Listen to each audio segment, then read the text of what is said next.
नमस्कार दोस्तों, आज कॉन्क्लेव में तमाम मेहमानों से बातचीत हुई और ये वाला सेशन मैं बहुत महत्वपूर्ण मानता हूं, इसलिए क्योंकि जब भी आप तैयारियों की बात करते हैं तो उसमें सबसे पहले आपने देखा सुबह से, चाहे वो माननीय उप मुख्यमंत्री हों या तमाम दूसरे जितने भी लोग आए, सबने सुरक्षा को लेकर बहुत बातें कही। जब बात सुरक्षा की होती है तो पुलिस की भूमिका बहुत महत्वपूर्ण होती है और इस सुरक्षा तंत्र को समझने के लिए आज जो मेहमान मेरे साथ मौजूद हैं, उन्हें मेले की सुरक्षा या इस तरह की जब गैदरिंग होती है, बड़े ये क्राउड मैनेजमेंट जिसको कहते हैं, क्राउड मैनेजमेंट बहुत महत्वपूर्ण है, उसका बड़ा लंबा गहरा अनुभव है। मैं बात कर रहा हूं श्री राजीव नारायण मिश्रा जी की, जो प्रभारी आईजी हैं पीएसी, और वो मेरे साथ इस वक्त मौजूद हैं। उनसे हम बातचीत करेंगे और काफी कुछ जानने को मिलेगा। सबसे पहले मैं आपका बहुत बहुत स्वागत करता हूं भारत एक्सप्रेस के। नमस्कार, धन्यवाद। तो सर, शुरुआत तो आपके अनुभव से ही करते हैं। आपने बहुत सारे मेले, बहुत सारे इस तरह की पब्लिक गैदरिंग या फिर क्राउड मैनेजमेंट को देखा है। अब 40 करोड़ जब बोला जाता तो एकदम से घबराहट हो जाती कि 40 एक बार में नहीं होता। हम ये जानते हैं कि फुटफॉल धीरे धीरे होके पूरा फरवरी तक जो है एक काउंट बनेगा, लेकिन एट ए टाइम कितने लोग आ सकते हैं, आपका क्या अंदाजा है, और फिर इस बड़ी गैदरिंग को मैनेज करने के लिए क्या प्लान्स है? जी देखिए, एक तो जैसा आपने कहा कि ये क्राउड मैनेजमेंट एक निश्चित तौर पे एक चुनौतीपूर्ण कार्य है और उत्तर प्रदेश पुलिस और पीएसी बल और जितने भी उत्तर प्रदेश पुलिस के सहायक बल हैं, सभी लोग पूरी मनोयोग के साथ जितने भी विगत के त्यौहार होते रहे हों, चाहे 2019 का कुंभ हो या उसके बाद वाले जितने भी माघ मेले हों, पूरी कुशलता के साथ सकुशल और निर्विघ्न रूप से संपन्न हुए हैं। इसमें मैं थोड़ा सा करेक्शन ये कर देता हूं कि अब जो समय है और जो परिस्थितियां हैं और जो आवश्यकताएं हैं, जो पुलिस बल के लिए आवश्यक है, हम लोगों ने इसको अब क्राउड मैनेजमेंट की जगह हम पिलग्रिम मैनेजमेंट कहते हैं, श्रद्धालु प्रबंध कहते हैं, और हम अब इसको भीड़ नहीं मानते, हम श्रद्धालु। वाह, बहुत सुंदर बात, थैंक्स फॉर द करेक्शन। जी जी, नहीं बिल्कुल, क्योंकि हम लोग जो अब आप चाहे पीएसी का बल हो, चाहे उत्तर प्रदेश पुलिस के जवान हो, हम सभी को कहते हैं कि ये भीड़ नहीं है, ये श्रद्धालु है और ये एक विशेष उद्देश्य से यहाँ पर आ रहे हैं। जैसे अगर हम पीएसी की बात करते हैं तो पीएसी एक सशस्त्र बल है, आर्म फोर्सेज है, लेकिन हम उनको बताते हैं यहाँ पर आपके अस्त्र और शस्त्र का कोई काम नहीं है। इवन जो है, जो हम लोगों की जो ब्रीफिंग्स है, जितनी भी हम लोगों ने सारी व्यवस्थाएं की हैं, उसमें हम उनको निशस्त्र रखते हैं।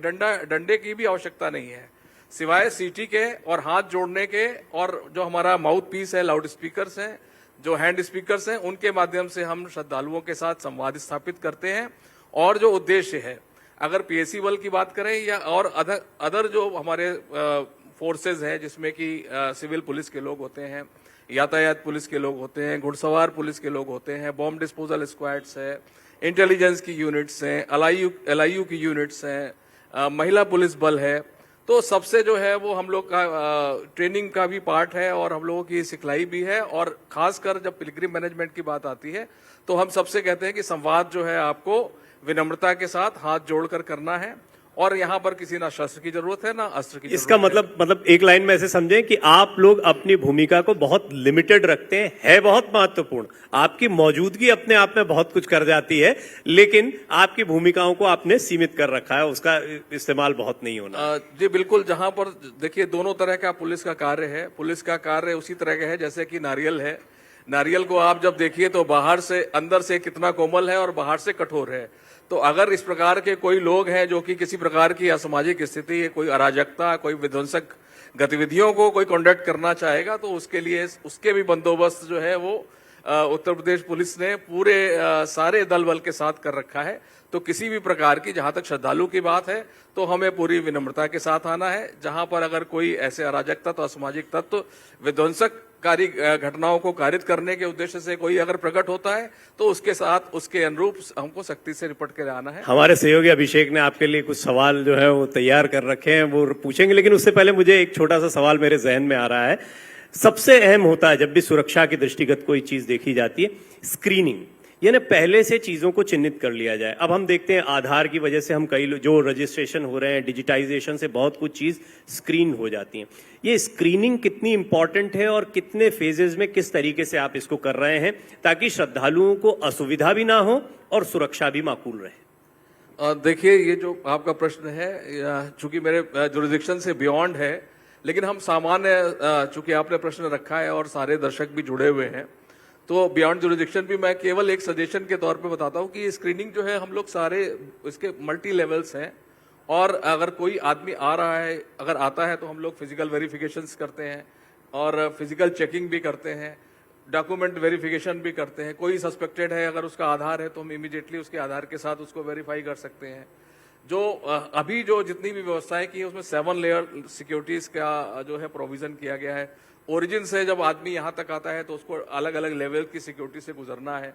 तो इस प्रकार के अरेंजमेंट्स बहुत सारे कर रखे हैं, जिससे कि कहीं ये जो पूरा ऑब्जेक्टिव है हमारे मेले का कि हम इसको सकुशल और निर्विघ्न रूप से संपन्न कराएं, कोई इंसिडेंट ना हो, कोई अनटूवर्ड इंसिडेंट ना हो, और उसके साथ जब ये मेला समाप्त हो और जो श्रद्धालु यहाँ पर आए वो एक सुखद अनुभूति के साथ वापस जाएं कि जब वो यहाँ पर आए थे तो उत्तर प्रदेश पुलिस का व्यवहार, पीएसी बल का व्यवहार या जितने भी अलग सहायक बल हैं सबका व्यवहार इस प्रकार रहा। वो एक अच्छी सकारात्मक मेमोरी के साथ जब वापस जाएं, सुखद अनुभूति के वापस जाएं, इस उद्देश्य से सारे प्रयास किए जा रहे हैं। राजीव सर, आप 4 बार एसएसपी मेला रह चुके हैं, डीआईजी मेला रह चुके हैं, इस बार प्रभारी आईजी का चार्ज है। आप पूर्व का जो आपका अनुभव रहा है काफी वास्ट रहा है मेले के लिहाज से। आप हमें ये बताएं कि इस बार का कुंभ जो है वो डिजिटल कुंभ भी कहा जा रहा है, तो तकनीक के लिहाज से ये कुंभ पिछले के कुंभ के मुकाबले कितना अलग है? क्योंकि हम देख रहे हैं अंडर वाटर ड्रोन आ रहा है, जल थल नभ तीनों में सुरक्षा दी जा रही है, 7 लेयर सिक्योरिटी की आप बात कर रहे हैं, तो किस तरह से ये पूरा कुंभ इस बार डिजिटल है? देखिए, माननीय मुख्यमंत्री जी, उत्तर प्रदेश सरकार, उत्तर प्रदेश शासन इस बात के लिए कटिबद्ध है कि ये मेला सकुशल संपन्न हो। इसके लिए सारे साधन संसाधन जो है वो उत्तर प्रदेश पुलिस को, पीएसी बल को मुहैया कराए गए हैं। जहां तक जो जितनी नई टेक्नोलॉजीज हैं उसको हम लोग पहली बार जो है वो लेके आए हैं। अगर हम पूरे मेले की व्यवस्था की बात करते हैं तो जो सारा मेला है ये बेसिकली, अगर हम इसको कहें कि हमारा उद्देश्य जो है वो है लोगों को सुगम आवागमन देना। सुगम आवागमन कहाँ तक देना? उनके शिविर पंडाल तक देना, स्नान घाटों तक देना, क्योंकि ये स्नान पर्व है तो हमारी सारी व्यवस्थाएं हैं कि जो भी स्नानार्थी आए वो स्नान घाटों तक सकुशल और आराम से पहुंच सके, कहीं उनको किसी प्रकार की कठिनाई ना हो। फिर दूसरा जो उद्देश्य होता है कि जितने भी कल्पवासी हैं, जो भी यहाँ पर कल्पवास करने के लिए आते हैं, साधु संत आते हैं, पूज्य संत आते हैं, तो वो पौष पूर्णिमा से माघी पूर्णिमा तक एक माह के लिए यहाँ पर प्रवास करते हैं और कल्पवास करते हैं। कल्पवास के जो नियम है उनका पालन करते हैं। तो जो पौष पूर्णिमा से माघी पूर्णिमा तक जितने भी कल्पवासी, स्नानार्थी, श्रद्धालु, पूज्य, साधु संत आए, उनको हम लोग सुरक्षित प्रवास दे सकें। एक दूसरा उद्देश्य ये होता है, सुगम आवागमन, सुरक्षित प्रवास। और तीसरा, चूंकि ये स्नान पर्व है तो जब वो जल में अपनी आस्था की डुबकी लगाएं तो हम उनको सुरक्षित स्नान दे सकें। तो सुरक्षित स्नान देने के लिए बहुत सारी व्यवस्थाएं करते हैं, जिसमें पीएसी बल का बहुत महत्वपूर्ण रोल होता है। तो जितने भी स्नान घाट हैं, अगर हम कुल स्नान घाट और बोट घाट मिला के बात करते हैं तो लगभग 50 के आसपास ये संख्या है, जिसमें कुछ बोट घाट हैं, कुछ स्नान घाट हैं। तो सारे स्नान घाटों पर जल में सुरक्षा देने के उद्देश्य से डीप वाटर बैरिकेडिंग की व्यवस्था की जाती है। डीप वाटर बैरिकेडिंग का मतलब ये है कि आप घाट है, घाट के बाद आपको एक रिवर लाइन दिखाई देती है कि हमको इसके बियॉन्ड नहीं जाना है। लेकिन उसके बाद बहुत सारे उत्साही स्नानार्थी और श्रद्धालु होते हैं जो कि वो उसको देखने के बावजूद भी उनका ये प्रयास होता है, अपनी जान को जोखिम में डाल के करते हैं वो, जबकि नहीं करना चाहिए। वो कोशिश करते हैं कि बियॉन्ड द जो हमारी रिवर लाइन है उसके बाद जाके करें। तो उसके नीचे हम लोग नेट लगाते हैं। नेट लगाते हैं तो कभी कोई घटना, दुर्घटना या कोई ऐसे फिसलने आदि की घटना हो जाए तो वो उसको वो जाल में ट्रैप हो सके। और जो across the deep water barricading जो है वहां पर जल पुलिस के लोग, पीएसी बल के जवान वहां पर तैनात रहते हैं, जो राउंड द क्लॉक रहते हैं, खासकर जितने हमारे पर्वों के दिन हैं उनमें रहते हैं। कोई घटना, दुर्घटना, आकस्मिकता की स्थिति में तत्काल उससे निपट सकें। जहां तक आपने मॉडर्न टेक्नोलॉजी की बात कही तो उसमें बहुत सारे इक्विपमेंट्स पीएसी ने प्रोक्योर किए हैं, जिसका उपयोग पीएसी बल द्वारा और जल पुलिस द्वारा किया जाएगा, जिसमें बहुत सारी फ्लोटिंग जेटीज है, कंट्रोल रूम है, फ्लोटिंग कंट्रोल रूम है, जो कि पानी में संगम पे जो है वो चौकी बन जाएगी। वहां पर लगातार राउंड द क्लॉक पुलिस बल का व्यवस्थापन रहता है। जी, कुल मिलाकर मैं ये कह सकता हूं कि आप लोग जाइए, देखिए, इंतजामात बहुत अच्छे हैं। चलते चलते सर एक छोटे से सवाल का जवाब आज सुबह से हम मुख्यमंत्री जी से भी पूछा, सबसे पूछा। आपने कहा सुविधाजनक हो, जितने पिलग्रिम्स आ रहे हैं, जितने श्रद्धालु आ रहे हैं यहाँ पर, उनको सुविधा रहे। लेकिन लोगों के जहन में बहुत सारे सवाल भी हैं। मुझसे ही कई लोग फोन करके कह रहे हैं, उपेंद्र जी भी कह रहे थे, उनसे भी कह रहे हैं कि भाई कोई व्यवस्था करवा देना, वहां आ रहे हैं वहां।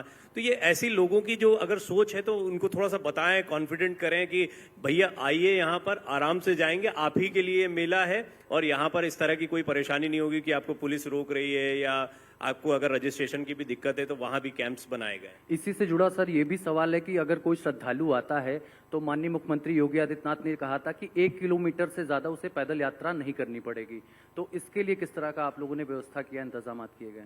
देखिए, अब ये जो आपने प्रश्न रखा है वो थोड़ा सा ट्रैफिक से रिलेटेड है, लेकिन मैं चूंकि ट्रैफिक हमारा जुरिडिक्शंस के बियॉन्ड है, लेकिन फिर भी मैं ये आपको जरूर सजेस्ट कर रहा हूँ या जो हमारे दर्शक जुड़े हुए हैं उनके ये जरूर कहना चाह रहा हूँ कि ये पार्किंग की बड़ी समुचित व्यवस्था है। जितने 7 प्रकार के रास्ते जो हमारे नेबरिंग डिस्ट्रिक्ट्स हैं वहाँ पर आके प्रयागराज में मिलते हैं, सभी में जो है वो पार्किंग की समुचित व्यवस्थाएं की गई हैं, जिससे कि उद्देश्य, जैसे माननीय मुख्यमंत्री जी की मंशा है कि उसी के उद्देश्य के अनुरूप सारी व्यवस्थाएं की गई हैं कि जो श्रद्धालु आए उनको कम से कम पैदल चलना पड़े।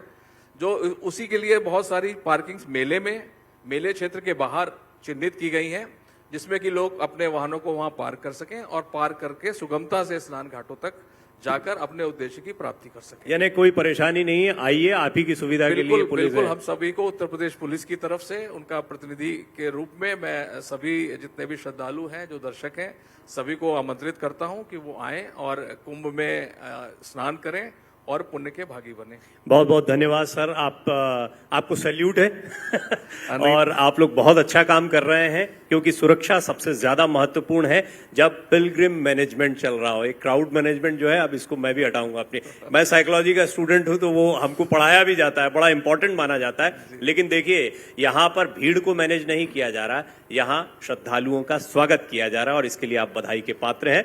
मैं पवन जी से रिक्वेस्ट करूंगा कि वो आए और स्मृति चिन्ह भेंट कर आपका सम्मान करें। जी धन्यवाद।